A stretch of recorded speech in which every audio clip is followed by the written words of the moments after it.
Oi, Hypers. Eu sou Marcelo Nóbrega. Estamos aqui para mais uma sessão da Hyper Academy.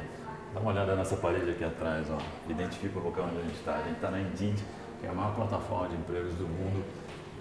Eu estou acompanhado pelo Fernando Paiva. Tudo bem?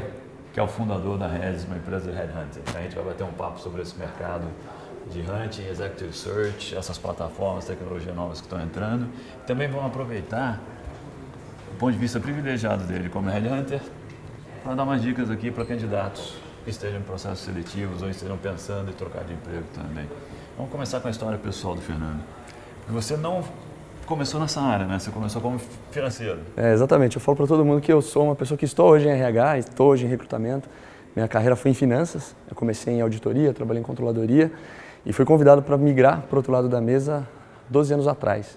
E foi muito bacana para conhecer um outro mundo, um outro mercado e principalmente trabalhar com gente, que é uma coisa que eu gosto muito, Marcelo. Legal, bacana. E aí resolveu empreender. Agora você tem a sua própria empresa de hunting também. Exatamente. Eu trabalhei numa empresa inglesa, uma das maiores do mundo nessa área, por 6 anos.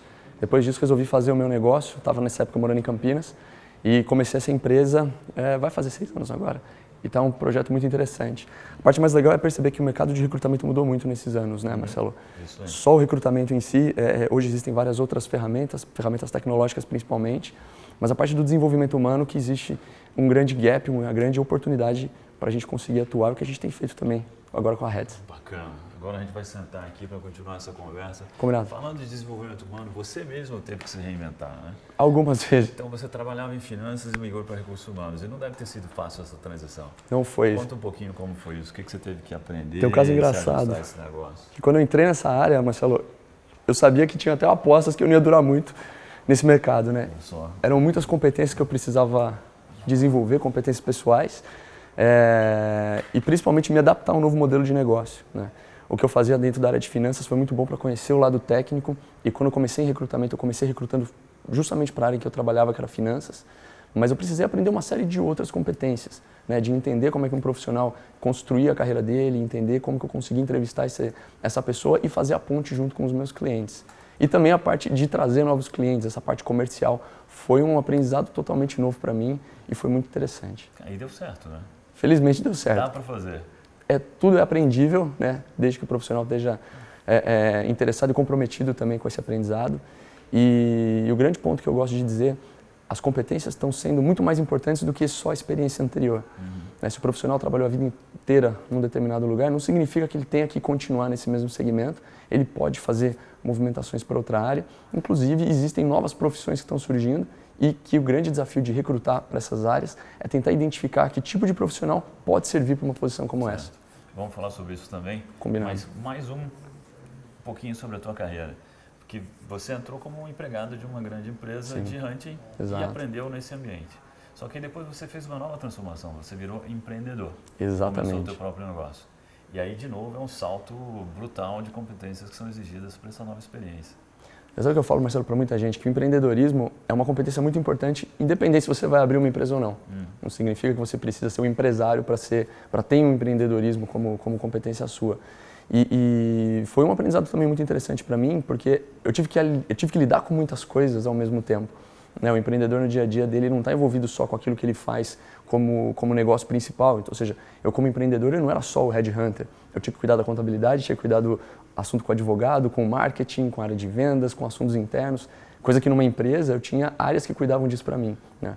Foi uma experiência muito interessante, tem sido, na verdade, muito interessante. Mas isso é algo que eu transmito também para as pessoas com quem eu tenho conversado, com quem eu tenho trabalhado junto. É muito importante que você entenda que é necessário fazer atividades fora daquilo que está dentro da sua zona de conforto. Não é porque eu fui um ótimo headhunter dentro de um momento na minha carreira que eu tinha que continuar fazendo exatamente a mesma coisa. Tive que incluir outras atividades fora daquilo que era o meu core, né, que eu acreditava que era o meu core, mas que com pouco tempo depois isso acabou se tornando o meu core principal também. Entendeu? Então, o Fernando é o fundador, né, e o CEO da Heads. Isso. Uma empresa de executive search. E ele trabalha middle managers para cima. É isso aí. Então ele conversa com muito CEO de empresa, com muito diretor de empresa. Então isso é um ponto de vista privilegiado sobre o que está acontecendo no mercado de trabalho. Então hoje, na hora que você senta para conversar com o CEO e fazer as especificações de uma nova posição, o que estão pedindo para você e como isso é diferente de alguns anos atrás? Sabe que uma coisa que eu gosto de dizer é que existe o tal do recrutamento óbvio. Antigamente sempre tinha o lado do recrutamento óbvio. Fernando, se eu sou uma empresa de bens de consumo, por exemplo, quero trazer alguém que teve a vivência ou a carreira toda dentro do segmento de bens de consumo. Isso cada vez é menos pedido. Claro que existem algumas oportunidades, existem algumas posições que isso é necessário, né? E tem que respeitar esse tipo de característica de cada uma das indústrias que a gente atende. Mas o que eu tenho mais de demanda, Marcelo, são competências comportamentais. É como que o profissional reage, quais os projetos que ele teve ao longo da carreira dele e que credenciam ele ou não por uma determinada posição, por uma determinada movimentação. Isso é algo que eu acho muito interessante. De fato, é isso que o mercado tem tido de grande desafio, que você não consegue recrutar um profissional só olhando o currículo, só olhando a história que ele teve, mas tentando pegar referências, tentando identificar, poxa, o que ele fez ao longo daquele período todo que ele trabalhou em uma determinada empresa. Eu costumo dizer muito que o que importa é o que você entregou para a empresa, que tipo de resultado você trouxe. Exatamente. Né? Na hora que eu olho um currículo, eu não quero ver um job description, eu quero ver uma relação de ações que geraram resultado. O resultado vai depender de empresa para empresa, sim, momento do ciclo de negócios e tal. Mas é por aí, que isso não é necessariamente uma garantia de sucesso futuro, sim, mas é uma indicação. Exato. É uma prova, né? Que você já pelo menos fez isso ou já fez algo semelhante a isso no passado. Por aí gera conversa, né? E você vai tentando pescar coisas novas. Falando de processos seletivos, qual é o maior erro que um profissional pode cometer durante um processo seletivo? São vários, na verdade, né? Mas um erro muito tradicional e muito simples de ser corrigido é no momento da entrevista. Eu falo para todo mundo que existe um paradigma muito delicado de ser quebrado, que a entrevista não é sobre o candidato, por mais maluco que isso possa parecer. A entrevista, na verdade, é sobre a vaga, sobre a empresa ou sobre o problema que aquela organização tem e está precisando ser resolvido através daquela contratação. Sabendo disso, o profissional tem que ajustar até a forma que ele vai comunicar essa experiência que ele tem. E a dica que eu dou, Marcelo, é que o profissional não faça aquela apresentação de 40 minutos, de 1 hora, quase que um monólogo, né? Mas que ele faça uma apresentação rápida, breve e que pontue tudo aquilo que ele teve de diferencial ao longo da carreira. Em seguida, que ele ouça. Ele tem que primeiro perguntar o que está acontecendo, quais são os desafios, quais são os problemas que aquele negócio tem, para poder adaptar aquilo que ele teve de bagagem e basicamente fazer as pontes com aquilo que ele já fez no passado. Nas perguntas ele vai colhendo informação para conseguir direcionar o discurso dele também. É isso. E o meu ponto também não é uma entrevista, é um diálogo, é uma conversa. Exatamente. Duas mãos aqui nessa via, né? Que a empresa está escolhendo, mas você também está escolhendo a empresa, você também está avaliando. Marcelo, perfeito. E uma coisa que pouca gente também se preocupa. Está lá preocupado em se vender, e o que está certo também. Mas ao mesmo tempo você tem que comprar, né? Você tem que entender se aquele perfil de companhia faz sentido para você, se aquele gestor que eventualmente está te entrevistando também combina com você. E mais ainda, fazer um diálogo, como você mesmo falou. Um sinal para ver se a entrevista está indo bem é que os dois estão falando. Exato. Não é só uma pessoa falando dela mesma e o outro ouvindo, tomando notas, ou só o entrevistador falando e não deixando o candidato apresentar aquilo que ele tem de experiência. Se rolou um bate-papo, se rolou uma troca, sinal que foi muito bom. É quase que um mito. As pessoas acham que não devem fazer perguntas durante a entrevista, né? Exatamente. E eu, do meu lado, como empresa, como entrevistador, eu me decepciono quando o profissional diz, puxa, eu não tenho nenhuma pergunta nesse momento. Ou faz pergunta simples, né? Qual é o salário, que horas entra, que horas sai? Pois é, não é isso, né? Porque naquele momento eu fico pensando, puxa, ele não investiu, ele não pesquisou, ele não sabe o que a gente está oferecendo, ele também não está muito interessado. Essa é a minha interpretação. Sabe que esse lado da pesquisa eu acho muito importante também. Saber um pouco de quem é a pessoa com quem você vai conversar. E hoje as informações estão aí. Você entra no LinkedIn, você entra às vezes numa outra rede social, no Facebook, no Instagram, e você começa a entender quais são as características dessa pessoa que está te entrevistando. Antes de ser um executivo, ele é uma pessoa. O que essa pessoa gosta de fazer, o que faz, o que não faz. E isso, Marcelo, pode criar uma empatia muito grande e com certeza ajuda numa entrevista e vai ajudar no processo seletivo como um todo. Então, você falou que tinha alguns erros, né? Então você começou falando da entrevista, fala de mais algum. Bom, falei da entrevista, essa questão de não fazer perguntas é um erro também muito comum e muito fácil de ser corrigido. Fazer o dever de casa, você já fez essa recomendação? Exatamente, fazer o dever de casa. Entender que o processo, ele é um processo, não é uma coisa só. Você não vai ser contratado simplesmente porque você mandou um currículo para uma pessoa. Isso é a ponta do iceberg e tem uma outra série de processos. E mesmo dentro da organização. Mandar um currículo como anexo num e-mail para alguém? Claro que funciona, sozinho nunca. Sozinho, e eu não recomendo isso. Inclusive, fulano mandar um e-mail para toda a tua rede de contatos, em cópia oculta, fulano segue meu currículo. você não vai receber resposta. Não vai receber. Tá fazendo spam com o currículo. E mais do que isso, Marcelo, eu falo que é o jeito mais fácil de colocar minhoca na cabeça. Eu vejo muita gente que fica procurando emprego e mandando currículo em vários lugares, candidatando em vários sites, só fazendo, digamos, o básico e não fazendo um passo adiante, não tentando se relacionar com as pessoas que estão na organização, quem é o tomador de decisão, quem é o dono da vaga. Eu falo que isso é o jeito mais fácil de colocar minhoca na cabeça, porque essa pessoa que vai mandar milhares de currículos dessa maneira, provavelmente nem resposta não vai receber. E aí começa a pensar, poxa, tem alguma coisa errada comigo. Meu currículo não é bom, minha idade está alta ou está baixa, eu não tenho muita experiência, eu tenho pouca experiência. Tem alguma coisa que não está dando certo. Consequência nefasta que eu nunca tinha imaginado, na verdade. Para mim, é spam de currículo, não tem eficácia nenhuma. Você como RH recebe quantos currículos desses por dia? Isso, exato. E eu e todos os outros RHs. Exato. Né? E não é que a pessoa não quer, aqui realmente a gente não tem uma vaga, não tem uma vaga com aquele perfil, recebe uma quantidade de CVs e realmente não vai dar atenção. A gente vai dar atenção às posições que a gente tem em aberto, Exatamente. que a gente está trabalhando. E a mesma coisa como o Headhunter, né? Exatamente. E durante esse processo, que normalmente é longo, como é que o candidato consegue se manter informado, consegue manter um contato com a empresa ou com o Headhunter que está fazendo aquela posição, sem demonstrar muita ansiedade, muita vontade, sem ser desconfortável para todos? Como é que a gente faz isso? É delicado, eu falo que a gente sempre está no jogo de sutilezas. Não tem uma ação específica que vai ser mais ou menos efetiva do que outra. São várias pequenas ações que têm que ser tomadas quase que diariamente. Mas a grande dica é não fazer aquele follow-up, aquele acompanhamento agressivo. Marcelo, te mandei o currículo ontem, e aí? Você leu, você recebeu, e aí o próximo passo? Não. É importante criar esse relacionamento e me manter dentro da sua atenção. Por exemplo, se eu mandei um currículo meu para você, eu vou tentar de alguma forma fazer você se lembrar de mim, na verdade. Então é mandar uma mensagem, poxa Marcelo, eu vi que você fez uma palestra em determinado lugar, parabéns, que bacana. Isso é uma forma extremamente sutil de o meu nome aparecer na sua cabeça, no seu radar novamente. Sem eu fazer o acompanhamento do currículo, por exemplo. Como é que está o processo? Como é que está o processo? E você naturalmente vai falar, poxa Fernando, olha, legal, fui bem na palestra, inclusive aquele processo, aquele currículo, é uma maneira mais sutil. Percebe? É um detalhe, é uma coisa simples. Mas algo que eu falo para todo mundo, Marcelo, é tentar preocupar primeiro com a construção do relacionamento. Sim. Com a pessoa que você está conversando, com a empresa que você está querendo trabalhar. E a pesquisa também, num outro aspecto, faz todo sentido. Tenta identificar se a cultura daquele ambiente faz sentido com a sua cultura. Se você compactua com os valores, sabe? Qual é o perfil das pessoas que estão lá dentro? Você gostaria de trabalhar com aquele chefe, ou com aquele par, ou com aqueles subordinados? Né? Isso é um tipo de lição de casa muito interessante de fazer.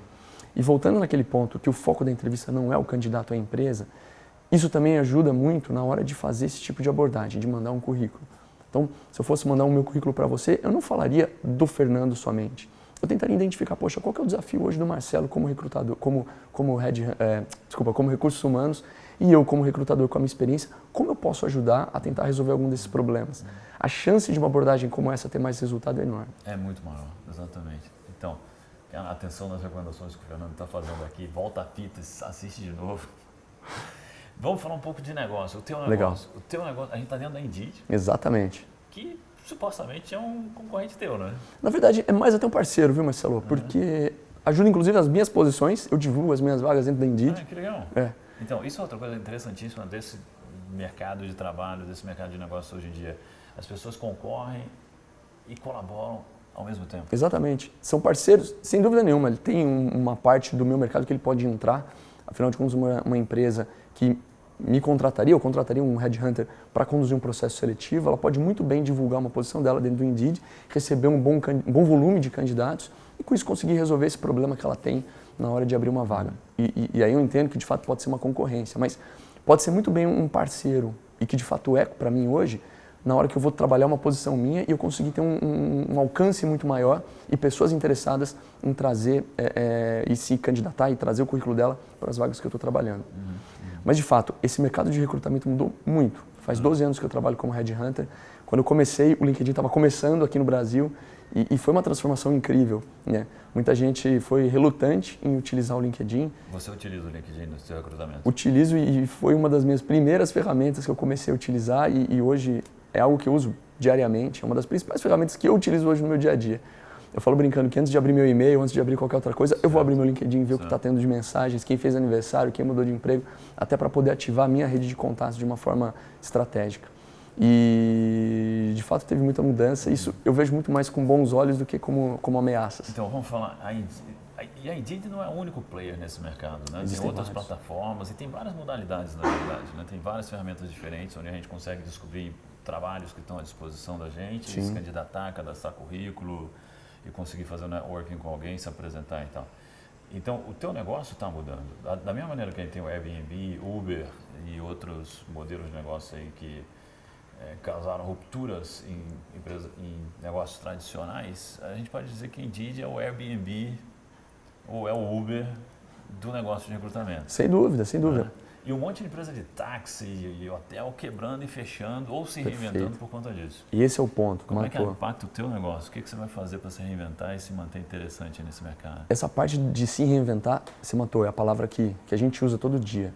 E a nossa preocupação é justamente essa. Qual é o problema do meu cliente? O problema do meu cliente não é ter um volume de candidatos para ele fazer uma entrevista numa vaga.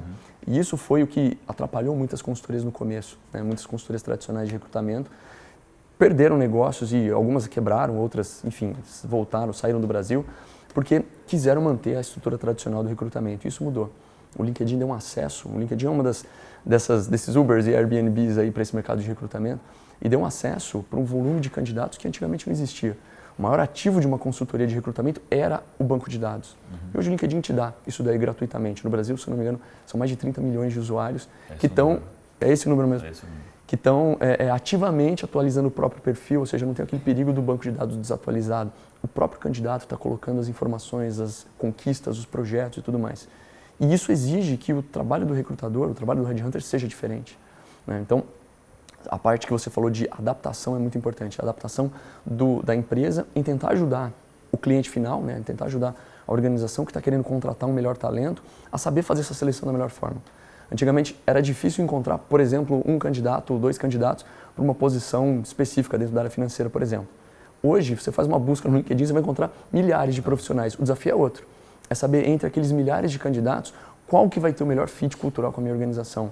E aí, aquilo que eu falei, não é necessariamente aquele que veio do mesmo segmento ou, às vezes, da minha concorrente, que vai ser o melhor candidato para uma vaga. É aquele que traz o melhor conjunto de competências para a empresa hoje e para a empresa daqui a alguns anos. Eu tenho muitos clientes que recrutam não pensando na organização como ela está hoje. Contrata pensando, poxa, amanhã eu vou estar num determinado tamanho, então eu preciso de um executivo que vai ser adequado para esse novo modelo do futuro. Você deu 2 dicas fundamentais aqui para quem está assistindo. Você falou um pouco das competências que são exigidas antes e agora você falou esse olhar para o futuro. Então, exato. Não é o que você está fazendo agora, não é muito menos o que você fez no passado, mas é o que você vai conseguir trazer para a organização no futuro. Exatamente. Sensacional essa recomendação. Isso, na verdade, é difícil pra caramba, né? Eu vou te falar que é muito difícil, Marcelo. Eu sempre me interessei por isso, né? De estudar o que está acontecendo, quais são as tendências. Eu fiz uma pós-graduação focada em tendências, inovação e futuro e tal. E uma das conclusões que eu cheguei, olhando o meu mercado de recrutamento, é que ele vai ter uma vida útil e que vai acabar daqui a pouco. Não estou falando daqui a pouco 5 anos, talvez mais, ou talvez menos, não sei. Mas eu olho para frente e vejo que o lado do recrutamento pode ser muito bem substituído por aplicativos, por inteligência artificial.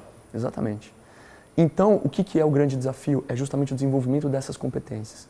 Tem um estudo que fala que a geração do meu filho tem 2 anos e meio, quando ele estiver no mercado de trabalho, 2/3 dos empregos hoje não existem. Como é que ele vai estar pronto para poder se qualificar para aquele mercado de trabalho? E a resposta está justamente nas competências. Então, esse lado do desenvolvimento humano foi uma transformação que eu fiz dentro do meu negócio. E eu vi que esse é um grande ativo que o recrutador pode ter e pode ajudar as organizações a fazer. Às vezes ele vai identificar um profissional, um candidato que não é o óbvio para a posição, que de repente até faltam algumas competências para ele ser o candidato perfeito, porém, ele tem outros conjuntos de competências que podem ser desenvolvidas e aí sim ele vai conseguir trazer um resultado muito legal para a empresa. Então você está começando a tomar a postura de consultor para a organização e para os seus candidatos, para encontrar um melhor fit, aí, um melhor match para os 2 lados. Você sabe que isso daí sempre aconteceu, né? Principalmente por eu ter vindo da área financeira, muitos dos meus ex-colegas me ligavam, poxa, Fernando, me ajuda, desde coisas simples, a montar um currículo, a melhorar o LinkedIn, até coisas mais delicadas. Fernando, eu não aguento mais trabalhar em contabilidade, eu quero ir para a área de marketing, eu quero sair de uma Big Four, onde eu trabalhei, para ir para uma empresa de consumo, por exemplo. Então, isso sempre foi algo muito natural. Eu percebi que existia uma oportunidade muito grande de ajudar pessoas nessa forma, justamente por conta dessa minha experiência, né, Marcelo? Porque eu falo que o grande ativo que o headhunter tem é estar em contato com pessoas o tempo todo. E eu estou entendendo, poxa, o que aquele executivo, o que aquele CEO está tendo de demanda, o que aquela empresa, o que aquele mercado está tendo de tendências. E eu consigo traduzir isso para a pessoa que às vezes está perdida, né? E convenhamos, é o mais comum.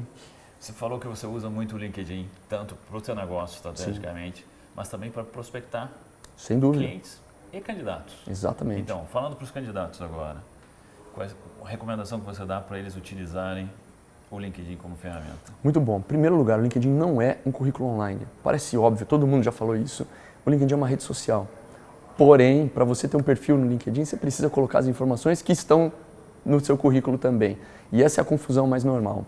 A dica que eu dou, primeiro, coloca no teu perfil umas informações mais pessoais suas, de uma maneira que seja um pouco mais próxima, conta dos seus projetos, dos seus destaques, dessa maneira que você destacou muito bem, Marcelo. E mais do que isso, usa como uma ferramenta de comunicação. E uma grande vantagem do LinkedIn, frente a outras formas de comunicação, por exemplo, um e-mail, se eu mando um e-mail para você, o meu nome vai ser uma linha dentro da tua caixa de entrada que eu tenho certeza que é muito cheia. Enquanto no LinkedIn você vai ver minha foto, vai ver meu título, e num clique você já vê esse meu perfil, você já consegue entender quem é essa pessoa que está conversando contigo. Eu vejo isso como uma vantagem gigantesca. E é uma plataforma que cada vez mais as pessoas, as organizações utilizam como ferramenta de comunicação.